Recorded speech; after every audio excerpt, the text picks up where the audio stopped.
السلام عليكم. اول مره يطلع لنا كابونه يا اخوان. صح مطعجه بس هي حياتنا عادي، المهم طلعت لنا كابونه. يعني خلصت الحرب سنتين يا اخوان واكثر، واول مره يطلع لنا كابونه، فراح نفتحها انا ومين. ليش هيك بتعملي لي قاعده؟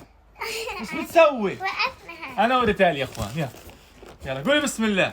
بسم الله. ايوه ايوه مبسوطين يا اخوان، اول مره كابونه. ويجوا كابونه صح مش الحمد لله كابونه. ايوه ايوه اوه معكرونه. بتحب ريتال المعكرونه يا اخوان. رز عشقها كمان. شو هاد شو هاد استني شو هاد؟ شاي.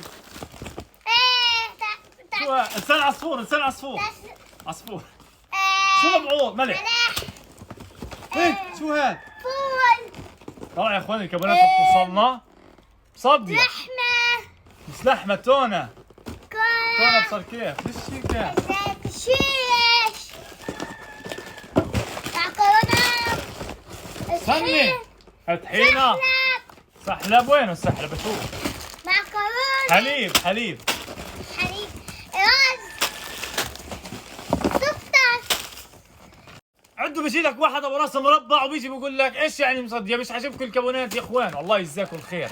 بنشكر كل دولة وكل شعب واقف مع اهلنا في غزة، واقف تضامنا مشاركة تبرعات.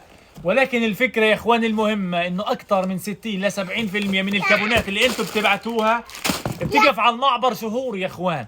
في منها بتخرب، في منها بتخمج، في منها بتصدف. هذه الفكرة كلها. بس الله يجزاكم الخير، الله يجعله في ميزان حسناتكم، وان شاء الله يا رب هيك بنشرب مية زمزم من الرسول صلى الله عليه وسلم يوم القيامة.